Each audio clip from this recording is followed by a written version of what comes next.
Salut les filles!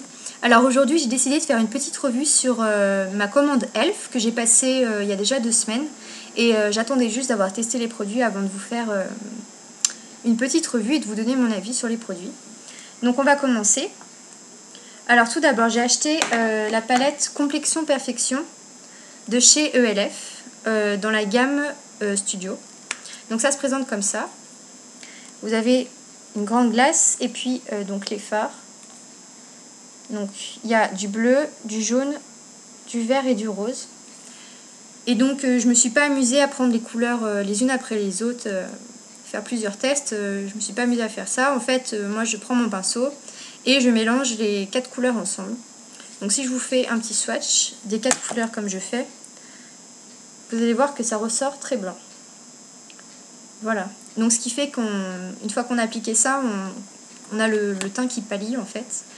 Mais je trouve déjà que les rougeurs au niveau des joues s'estompent un petit peu, s'atténuent, et les petites imperfections par-ci par-là aussi. Donc je trouve que quand même elle est très bien cette palette. Voilà. Après j'ai acheté un crayon anti-cerne, donc avec un côté crayon. Donc c'est la teinte lumière ou lumineux, je sais plus. Donc si je vous fais un petit swatch, vous allez voir, ça donne ça. Voilà. Et il y a un taille-crayon qui est dans le bouchon, donc c'est super pratique. Je trouve que le crayon est gras et difficile à fondre sur la peau. Là, vous voyez, même comme ça sur le dos de ma main, j'ai du mal. La couleur reste et j'arrive pas vraiment à l'atténuer. Pourtant, il y a de l'autre côté du pinceau, du crayon, il y a un côté pinceau, un côté blender. Et donc j'utilise ce côté pour fondre ma couleur. Et j'ai beaucoup de mal et ça me fait presque mal parce que j'appuie pour faire fondre et ça marche pas trop. Et même au doigt, je trouve que c'est vraiment difficile à estomper, à atténuer. Donc un petit peu déçue de ce produit. En plus, comme il laisse un petit côté gras, c'est vrai que si on met rien après, bah, c'est pas terrible. Voilà, alors c'est pour ça que j'ai acheté la poudre Translucent Mattifying Powder. Donc c'est une palette matifiante en fait, avec toujours la grande glace de la gamme Studio et une petite houppette ici, et de l'autre côté la poudre. Donc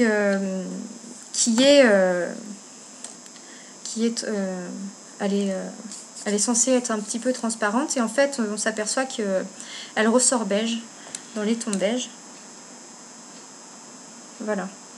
Donc j'applique ça sur tout le visage et essentiellement après avoir mis mon crayon anti-cerne, et ça laisse une petite peau de pêche en fait, et ça enlève l'effet gras que le crayon a laissé. Donc c'est pour ça que j'adore cette palette, je la trouve super. En plus moi qui ai le teint un petit peu gras, la peau un petit peu grasse, c'est vrai que j'ai plus... bah si, j'ai toujours un petit peu en fin de journée une certaine brillance qui ressort, mais beaucoup moins je trouve qu'auparavant. Donc je suis vraiment très contente. Je suis un petit peu déçue, il n'y a pas grand chose en poudre comme la palette, c'est un 0 défaut, c'est dommage. Je vais devoir en racheter une. Voilà. Après j'ai acheté un pinceau à blush, comme ceci. Voilà. Donc je suis vraiment très satisfaite de ce pinceau parce que j'avais peur que les poils soient rêches et pas du tout. C'est vraiment très agréable, ils sont vraiment très doux les poils. Et vraiment super quoi. J'avais peur qu'ils soient rêches et pas agréable à passer sur le visage, et pas du tout. Donc pour 3,50 €, vraiment ça vaut le coup. Voilà.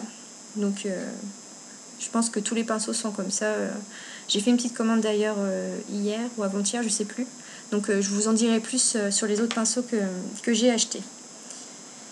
Voilà, alors après j'ai acheté un mascara waterproof, et normalement il allonge aussi les sourcils. Alors premièrement pour le côté waterproof, eh bien très bien. Et vraiment il résiste très bien à l'eau, je l'ai testé dans l'eau, la piscine, il tient super. Par contre l'effet volume, vraiment je suis un petit peu déçue parce que moi j'ai des petits cils et c'est vrai que ça allonge pas trop quoi, donc bon, un petit peu déçue. Mais bon, c'est peut-être moi qui l'applique mal ou je sais pas. Enfin bref. Sinon, il est vraiment très bien pour 3,50 € aussi. Je préfère acheter ça que des mascaras à 12 € dans les magasins et finalement qui rendent exactement le même rendu. Voilà, alors après pour le dernier article, en fait j'avais pas commandé ça, ils se sont trompés dans ma commande. J'avais commandé un kit pour les sourcils, dans la gamme Studio toujours. Et en fait j'ai reçu à la place cette poudre. Une poudre matifiante aussi, alors ils se sont mal trompés puisque j'en avais déjà commandé une dans la gamme Studio. Et donc voilà, mais bon c'est pas grave finalement. Mais bon, donc celle-ci est teintée par contre. Elle n'est pas transparente comme l'autre. Et là, c'est la teinte... c'est Spice, il me semble. Ouais, Spice. Alors, je sais pas, j'ai pas trop réussi à la retrouver sur le site, alors je sais pas. Et il y a une petite houppette qui est dedans. Voilà, donc c'est très pratique. Et voilà, moi je l'aime bien, je la mets dans mon sac, celle-là. Et je laisse ma poudre que je mets le matin pour le fond, qui me sert de fond de teint en fait. Et celle-là, je la mets dans la journée. En plus, comme je vous ai dit, j'ai la peau un petit peu grasse. Je mets ça dans la journée et tip top quoi. Voilà. Et ben écoutez, j'ai fini ma petite revue. Alors j'espère que ça vous a plu. Si vous avez des questions, que j'ai pas assez précisé certaines choses, n'hésitez pas à me poser des questions. Et puis, j'attends vos commentaires. Voilà. Et ben je vous dis à bientôt les filles. Salut!